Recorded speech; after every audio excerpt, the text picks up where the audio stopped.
Kemarin malam begadang, Yan tak bisa bangun pagi ini. Bahkan ketika Sok Jin sudah pulang ke kediamannya sendiri untuk berangkat kerja.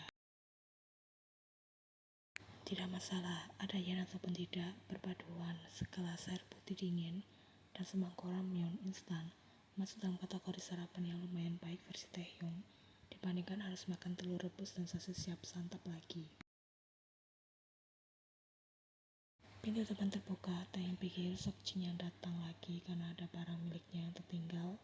Tapi ternyata, aiku, rumah ini baunya beda ya, bau anak ingusan. Taehyung sudah melotot di sana. Kenapa tidak menelponku terlebih dahulu jika mau datang berkunjung? Padahal kemarin Nyonya Kang pergi meninggalkan kediaman Taehyung begitu saja setelah kalah adu mulut dengan Sok Jin.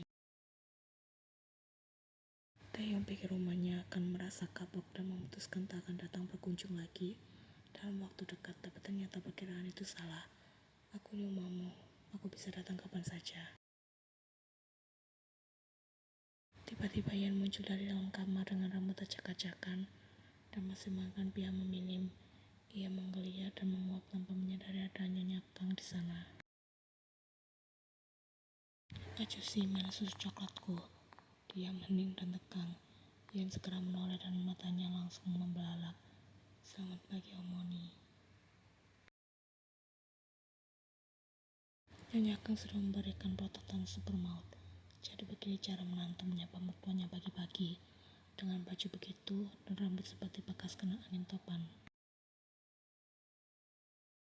Yan tampak malu-malu, tetapi tetap pak-pakan. Omoni kan datang tiba-tiba, jadi aku belum sempat dandan, lagi pula Acusi juga belum mandi kok.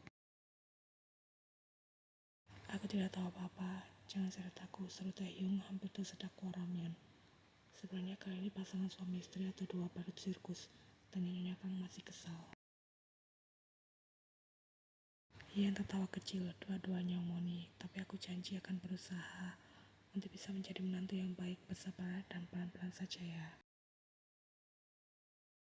Kalau kau bisa membuat rumah ini bersih, bisa memasak makanan yang layak, dan bisa berpakaian yang sopan, mungkin aku bisa mulai mempertimbangkanmu sebagai menantu yang aku sayangi. Yan melihat Taehyung lalu membalas dengan senyum percaya diri. Baik Omoni, tapi kalau aku bisa lulus ujian menjadi menantu idaman, Omoni juga harus bisa lulus ujian menjadi ibu mertua idaman ya. Taehyung menatap langit-langit dengan lelah nafas. Sepertinya aku yang akan gila duluan di sini, gumamnya.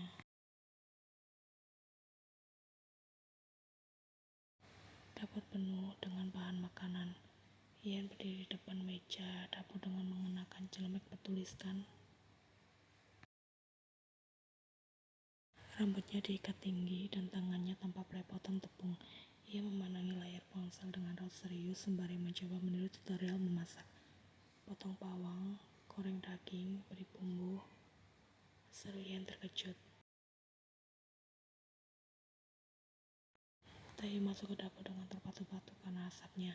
Kau mencoba untuk menyalakan alarm kebakaran atau kau sedang mencoba memanggil arwah leluhur?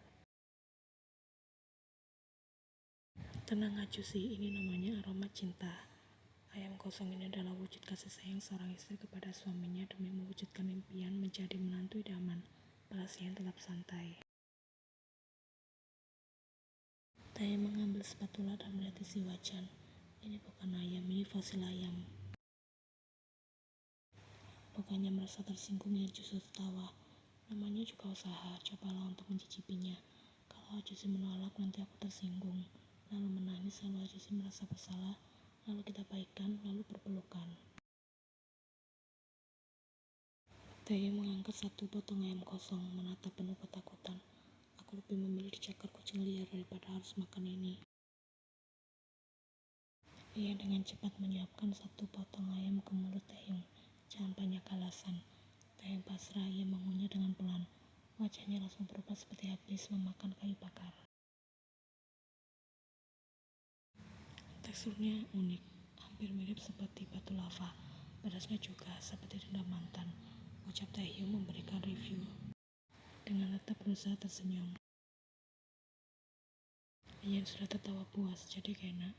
Kalau definisi enak diganti jadi trauma, maka ya ini sangat enak sekali balas Taehyung. Sojin tiba-tiba masuk ke dapur. Ia sering datang berkunjung 2 kali dalam sehari. 1 kali saja istirahat kerja dan kedua kalinya ketika malam menjelang untuk tidur di sini. Lelaki itu berdiri di ambang pintu menatap heran keadaan dapur yang penuh asap. Astaga, ini dapur rumah tangga atau tempat pembakaran dosa, celetuknya. Hyung, bukankah sudah aku bilang kalau mau datang berikan kabar terlebih dahulu, ini rumah menantu bukan wisma tamu, tegur Taehyung. Lagi pula Sojin janjinya Kang kalau datang tak pernah memencet bel dan gue memilih untuk langsung masuk begitu saja, mentang-mentang mereka tahu kata sandi pintunya. Ganti kata sandi baru sama artinya dengan mengambil resiko lebih besar. Sojin melotot pada Taehyung. Selama aku belum memberikan restu, aku bisa datang kapan saja. Taehyung langsung merasa canggung. Apa Hyung mau minum kopi? Aku mau mendapatkan kembali anak perempuanku yang polos. Sekarang dia bahkan bisa membuat senjata biologis dari dapur. Ian sudah cemburu di sana. Apa seharusnya memberikan dukungan pada aku? Jangan hanya datang untuk protes semata. Tentu saja apa akan mendukungmu dan kau. Sojin menunjuk Taehyung. Kalau anakku sampai sebelum berusia 23 tahun, kau akan aku ikat di tiang listrik. Taehyung mengangguk cepat-cepat. Siap Hyung, bahkan tiang listriknya akan aku siapkan sendiri. Mereka saling pandang, suasana berubah menjadi kaku lalu tiba-tiba. Tapi sebelum itu ada nasi tidak, aku lapar, jatuh Sojin. Apa makan menu ayam masakanku saja yang menawarkan? Lebih baik aku makan sendal jepit, balas Sojin ngeri. Aku juga, balas tanpa Taehyung. Kalian jahat, tapi tidak apa-apa, tidak masalah, hari ini gagal. Besok akan aku coba lagi. Tidak ada kata menyerah demi mencari seorang istri ideal di mata umum mertua. Taehyung dan Sojin saling tatap. Mereka berdua kemudian menghela nafas bersamaan. Sepertinya rumah ini butuh alat pemadam kebakaran, gumam Sojin.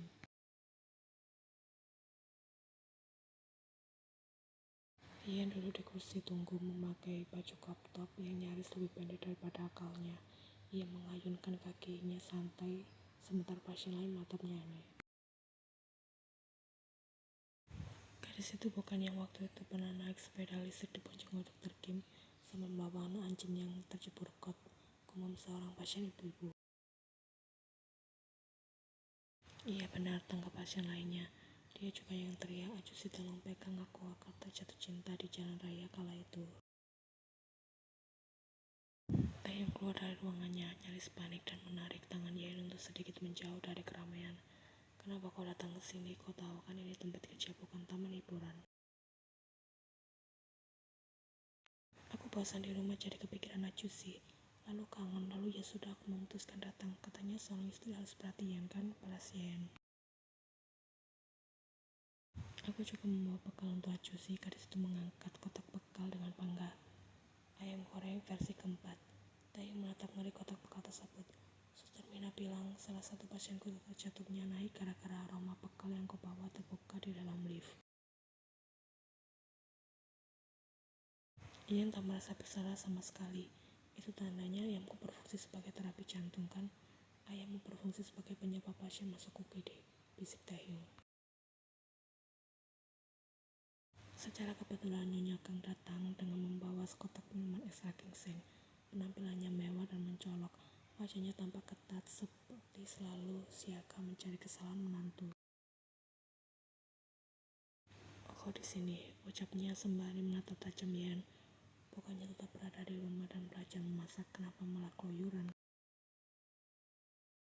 Yen tersenyum manis. Omoni, aku sangat merindukan Ajusi. Aku sudah memasak ayam versi baru, level 4 kali ini. Bentuknya sudah mirip seperti makanan sungguhan. Level 4, aku khawatir kau masuk ke level istri gagal, tapi bukan salahmu melainkan salah putraku sendiri. Padahal dari awal sudah aku katakan padanya untuk tidak mencari yang terlalu mudah. Oma, dia hanya sekedar mampir. Sedang giat belajar memasak juga. Hari ini saja kompor tidak meleduk, balas Taehyung berusaha menenangkan. Tapi tadi nyaris, kemudian mengakui. Sachin tiba-tiba turut muncul dari lift. Kalian pikir aku tidak bisa melacak keberadaan putriku? GPS-nya menyala. Aku tahu dia berada di sini. Apa aku hanya membawakan bekal untuk suamiku, protesnya atas sikap posesif Sachin. Bekal atau senjata nuklir. Dan kau, Sachin menatap tajam Taehyung. Kau bilang putriku tak akan datang kemari dan mengganggu praktikmu. Tae mengangkat tangannya dengan panik. Aku tidak menyuruhnya datang, aku juga korban. Kau ini selalu mendramatisir dan hanya bisa menyalahkan putraku saja, hatinya Kang. Aku tidak drama, aku realita. Dan realitanya, mantan playboy ini belum lagi menyandang status sebagai suami anakku. Balasan cinta terima. Pasien dan staf rumah sakit menatap ke arah mereka semua. Mereka menahan tawa. Ian menggandeng lengan Taehyung. Inilah bentuk keluarga kita sekarang, selalu ribut, akan norak, tapi juga penuh dengan cinta. Kepala Taehyung tertunduk dan penuh dengan nyawa pasien yang terancam, gumamnya. Apa? Tanya Ian, tak begitu mendengarnya. Taehyung menggeleng, tidak. Ayam makan ayamnya di kamar mayat saja, agar bisa langsung tindakan.